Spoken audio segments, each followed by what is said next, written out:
Well, I got my paint booth set up here, got those pieces painted. That's the doors for the engine cowling. I took the hinges off of the fiberglass portion, the upper shell of the engine cowling, so I could get paint in underneath them and get them cleaned up underneath them. I was glad I did because it was kind of nasty and grungy underneath them. But anyway, I stripped those down with paint stripper and got them fairly well cleaned, but then I ran out of paint stripper. I had my wife go get some more at the hardware store yesterday, but the stuff she got is really expensive and doesn't work worth a crap. It's some of this new biodegradable, non-hazardous stuff or whatever. So it took me longer to finish those up than I expected to.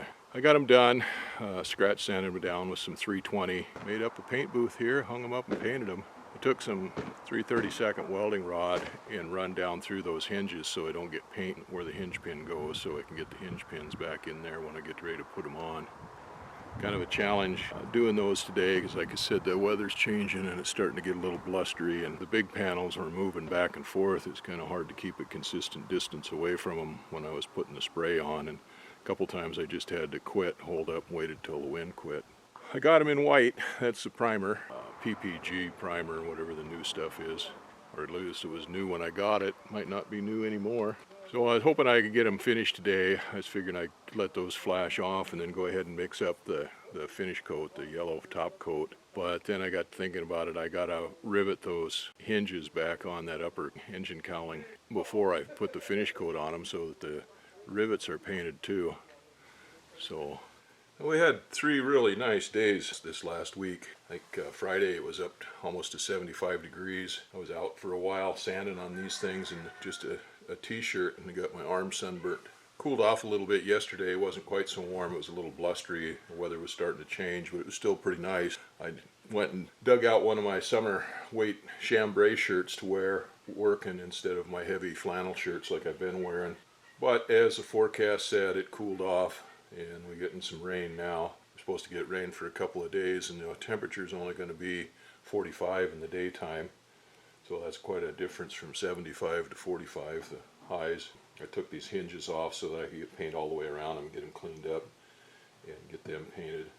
So I can go ahead and put those on. Well, I've dug out some Clecos and got those Clecoed on there. Well, now I got to go dig out some rivets and to get those down. And I can use my hand riveter on these because I can get to both sides of it pretty easy. So I'll just use my hand squeezer and rivet those on. I'll always use number 4 rivets, but because it's on fiberglass, when you squeeze the rivets and they expand, it can crunch the fiberglass or crush the fiberglass. So I got to dig out some washers or something to go on the back side of those. They had washers on them when I drilled them out, so I dig out some washers to put on the back sides of those to back up the fiberglass. So the rivets pull in tight and they pull the washer up against the fiberglass and don't crush the fiberglass and just pull out. Aircraft bolts are numbered 3, 4, 5, 6, and they're numbered by 16ths. So a number 3 bolt is a 3/16, a number 4 bolt is a 4/16 or a 1/4 inch, a 5 is 5/16, a 6 is 3/8, so on. Rivets are numbered, but they're numbered differently. They're numbered by 30-seconds. So a number 3 rivet is a 3/32, and a number 4 rivet is a 4/32 or 1/8 inch, and so on down the line. Well, I've got some backup washers from pop rivets that are 1/8 inch that'll work for this. I got to go dig those out, dig the rivets out, and find a rivet that's long enough. So it's going to have to be a pretty long rivet to go through. The thickness of that hinge is pretty thick, and then of course the fiberglass is thick, and then it'll have a washer on the other side of it that's pretty thick. So I got to go see what I can find that'll work here. Hopefully I've got the right stuff. Well, as I said, well, there's 2 sizes of the rivet. Of course, the diameter of the rivet and the length of the rivet. And the diameter of the rivet is counted in 30-seconds. So I'm using number 4 rivets in here to be 4/32 or 1/8 of an inch.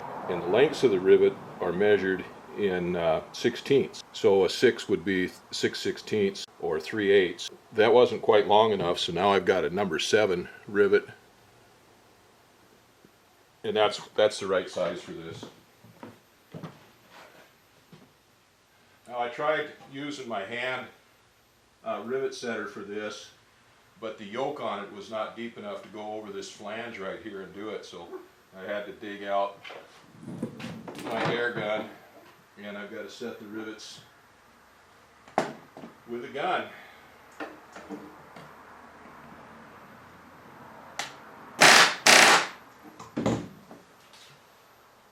little bit more on that one.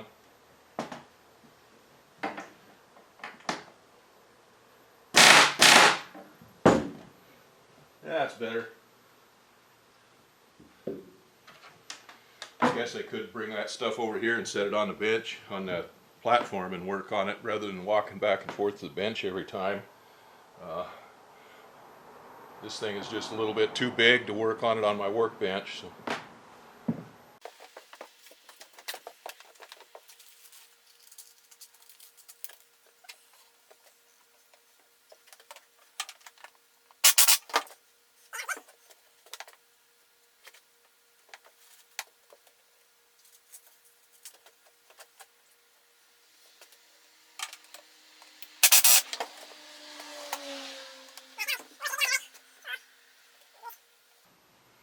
I'll drill that one out. I have to mark that one and drill that out and do it over again.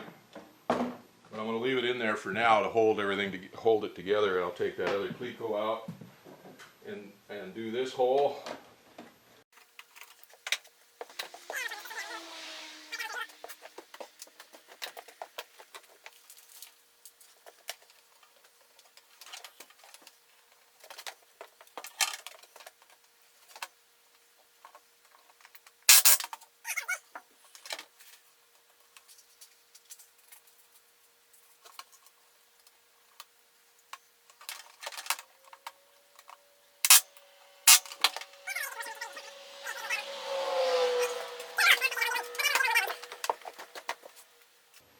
Okay, well, I'll keep doing that, and like I said, I got 2 of them there that I've got to drill out so far.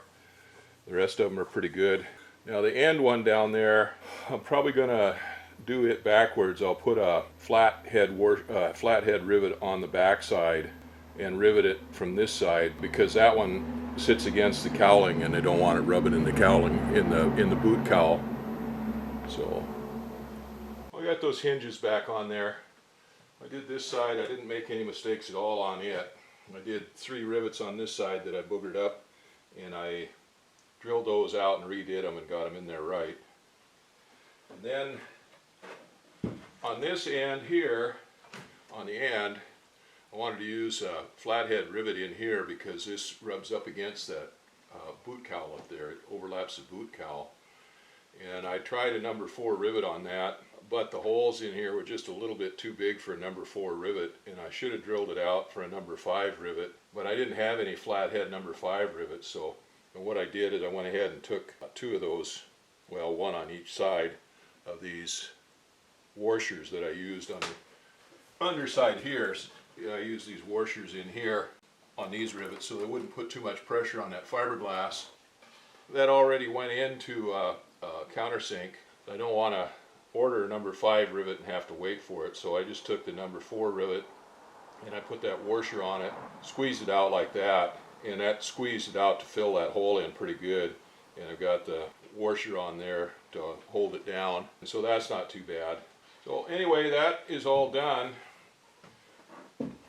Now I can paint these. When the weather gets good again, a couple days, I'll go ahead and mix up some finish color, the yellow, and paint these.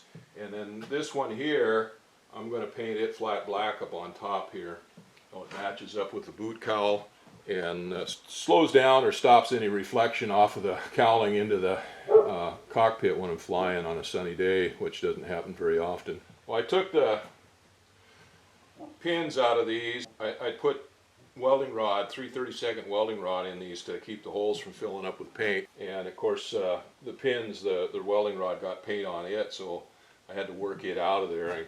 I'll put more welding rod in it before I go ahead and paint those. But that looks a lot better. This end down here was kind of rough because those rivets that they had in there on both these sides were rubbing and wearing out on the boot cowl, and this was loose, so I've got that tightened up now. Now the screw goes in here. It goes into an angle that's bolted onto the boot cowl, and that's what holds this cowling down in the back, is that screw hole right there.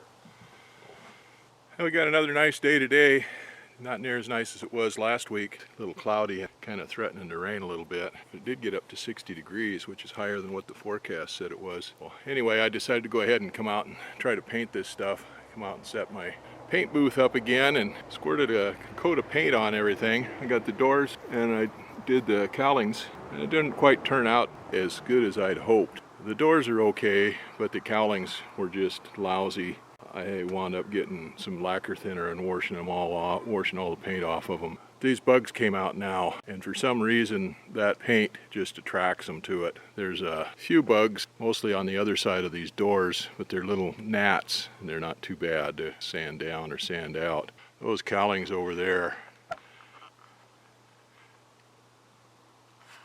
they just got covered in bugs, and not just little gnats, but horse flies. I don't know, it was just nasty. They were just almost black with them, so there wasn't much I could do about that.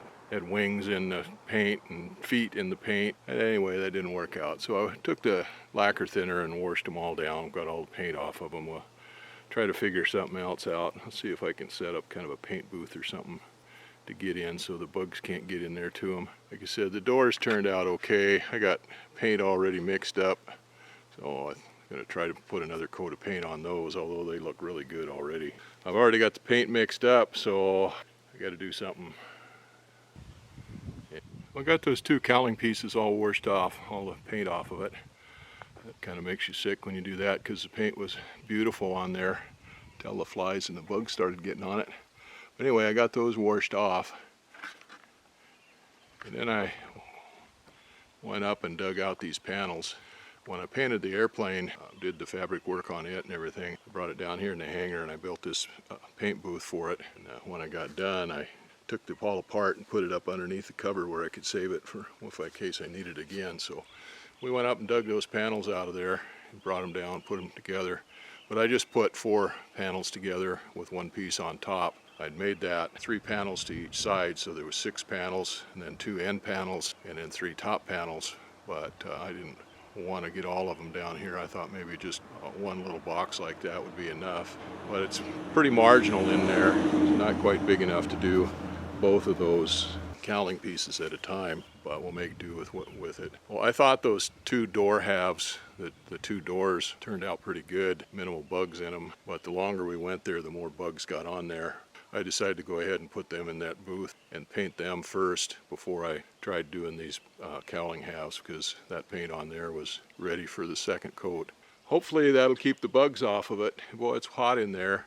Now when I made that paint booth, I had it set up, like I said, with 6 panels, 3 panels on each side, and then 2 end panels.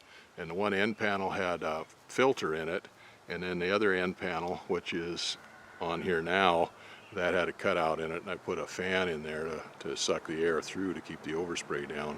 I thought about putting that fan in there to suck the overspray out, but if I put that in there, then it's just going to suck air. There's no openings or anything in that box there, except where the seams are on it and the bottom, and it started sucking air in. It might suck dirt up off the ground and other stuff that I don't necessarily want in my paint, so I just went ahead and painted it without it. It got kind of foggy in there.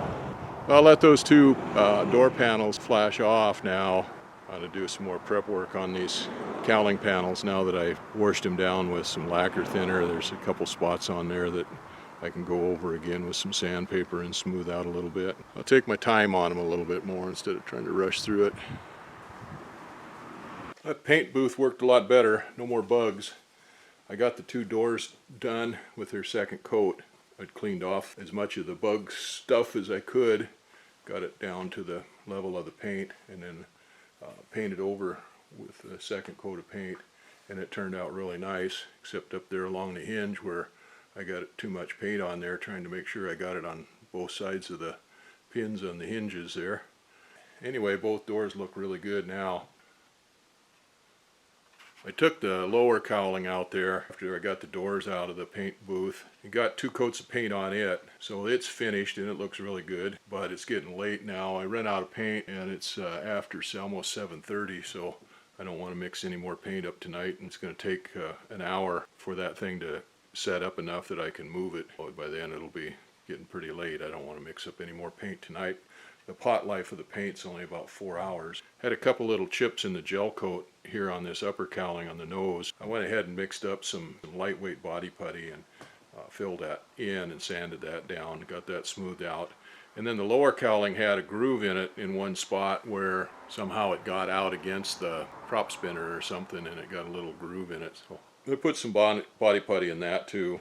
I'll let that rear cowling sit out there in the paint booth overnight, and then tomorrow I can put this one in there and paint it. I think I'm going to go ahead and take that left fuel tank cover off there and paint it too. I've been wanting to do that. Paint was peeling off a bit, so as long as I've got the paint all in the paint mode, I might as well get that done. I've got time. I brought the paint over with a little paintbrush and painted up the spots on the wing struts that I'd sanded down for the rust control, and then the spot repair patch that I made up on the top of the wing, I went ahead and touched it up too with a little paint. It's not pretty, but it covers it up. I didn't use a gun on it. I just painted it with the paintbrush so that it gets in there and covers that up. I was just afraid to leave the bare poly spray on there as being a different color than the color of the wing. A pretty good contrast, and it'd just be something that would attract the birds to it even more. They peck on that spot again.